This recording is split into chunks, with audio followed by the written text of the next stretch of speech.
Hello, good evening. Yeah. Hello, Terence. It's Ingram from Bayloric TV. Oh, what's going on? How you doing, man? Long time no speak. You said what? It's been a long time since we last spoke. Yeah, it has. So tell me, you've obviously got a fight coming up against this weekend, I believe, June 15th. Yeah. Tell me about the opponent. I'm fighting Alejandro Sanabria. Yes. He's 34-1, one draw with 25 knockouts. He looked on BoxRec. He looks like he's a bit of a puncher. Yeah. Looks like a bit of a puncher, and his record suggests he's been a champion before. I think lightweight, but the fights are light welterweight, I believe now. No, it's at lightweight. It's at lightweight. Okay. The fight's at lightweight. So you've moved back down from obviously you fought Prescott at light welterweight, right? Yeah. So you've moved back down a weight. Yeah. Okay. What made you make that decision? Because we just went up to 140 just for the opportunity, to fight Prescott and, move back down and compete for the world title at lightweight. Okay, so and what title is this you're fighting for? The NABO. NABO, okay. And by winning the NABO title, where does this place you in the ranking system? I don't really know right now. You don't know. You have no idea where it puts you. Okay, fine. So in this fight, after this fight, in the lightweight division, I'm sure you saw Ricky Burns' recent fight. Right. What do you think of it? I felt that he was putting a lot of pressure on the guy, but I felt that he was losing the fight. Yes. What did you think of the guy that was actually fighting Ricky Burns at the time? He was doing good. So you think, in terms of, the position he was in, do you think he threw the fight away, or he generally quit because he was injured?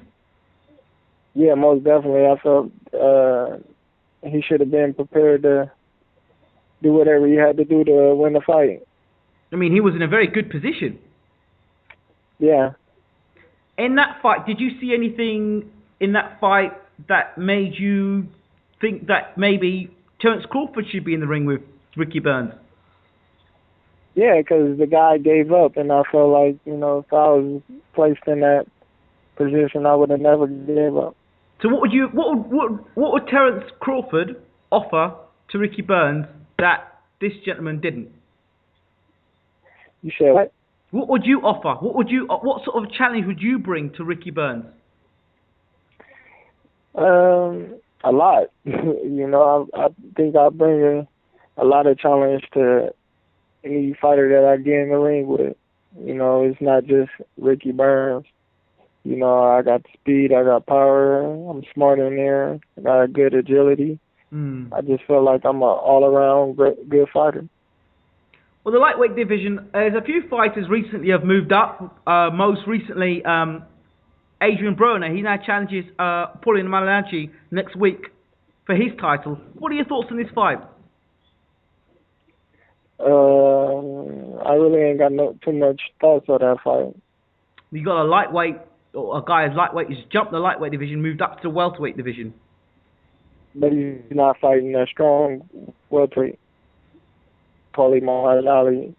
He's not a big player, a big puncher, so it's gonna play any bad role in as an Adrian Broner. Okay. So for you can see this being more or less a cakewalk for Broner. No, I think Malignaggi is gonna give him trouble. I feel he's going to fight early, but I feel Broner's going to wear him down because Malignaggi ain't got no power. Okay. Do you think maybe Broner stops him late in the fight? You said what? Do you think Broner could stop Malignaggi late? I don't know. We gonna have to wait and see. Malignaggi is a tough guy, you know. He took a beating from Miguel Cotto when they fought, and I feel Miguel Cotto hit harder than Broner, so we're gonna have to see. Okay, so this fight you have here, and you win this title. What is the next step? What do you really want to be doing next with yourself, Terence? Because you know the UK fans haven't really got to see as much of the talent that you have, because you're a very talented fighter. Well, I just leave that up to my handlers. You know, my eyes is set on a world title shot. You know, if they're not ready for it, that's, you know, we're gonna take that next step to getting the title. Cool. How do you find? I mean, in today's social media, for a fighter, it's not just about certain press conferences. It's a bit more than just doing press conferences.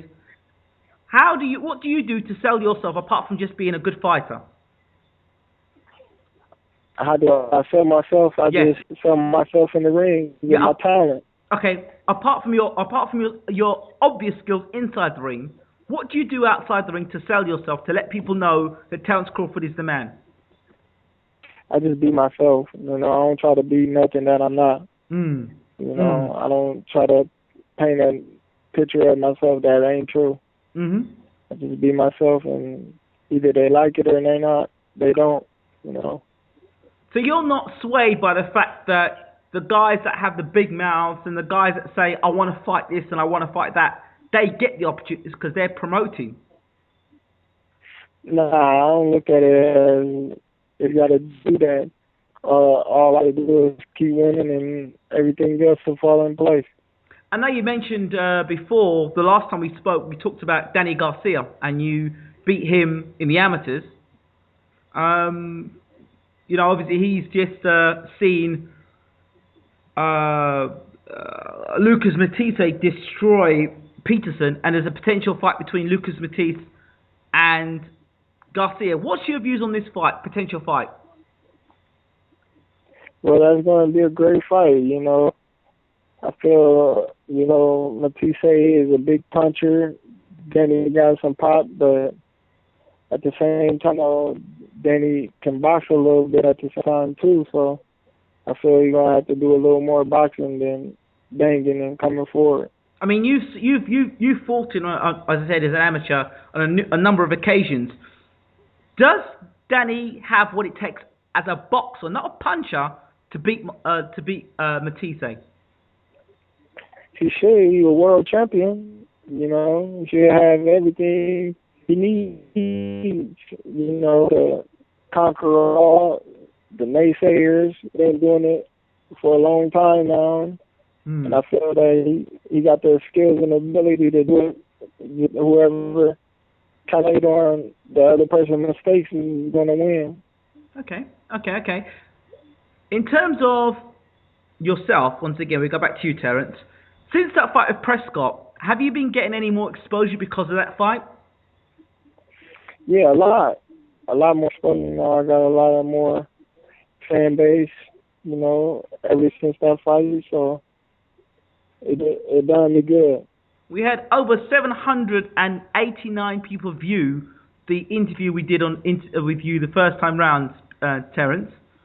So people are interested in your story, interested in who you are. A lot of people say that you remind them of Pernell Whitaker.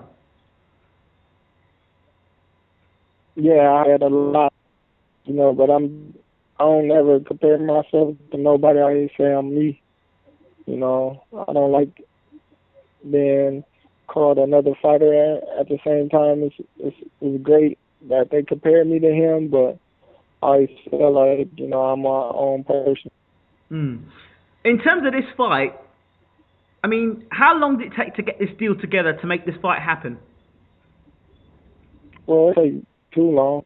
I think when they called me, I was on the go, and when I him, he was on the go, so it was real easy. Pretty easy. So there was no long, hard negotiations. Oh no. So how long have you been training for this particular bout? I'll say about 7 8. Are there any? I mean, before you were fighting Prescott, who's tall, lanky, had pop in both hands. Now you're fighting a guy as shorter, squat, come forward. What have you done, or have you made any adjustments in training to now come back down to lightweight to fight this opponent? I ain't made too much of no training. It's just different sparring and, just sticking to the game plan. Have you, in terms of sparring, can you mention any of the sparring partners you've had? I sparred a few USA and Golden Glove champions, and a couple of big guys that I feel that will help me in this fight line coming up. Okay. But you come back. You're moving back down from light welterweight down to lightweight again. Does that have any toll on your body? Do you feel that? Moving down a weight, does that have any effect on your body? No, I really don't. It's really probably going to benefit me. I'm gonna feel much stronger at lightweight than I did. At light welter. So I have to see come Saturday. It's quite interesting you say that, because Aamir Khan says it's the other way for him. He says when he started at lightweight, he says he moved up to light welterweight, he was stronger. And he says when he's like 152, 154 pounds, he's knocking people out in sparring. What do you think about that? And is that different for you?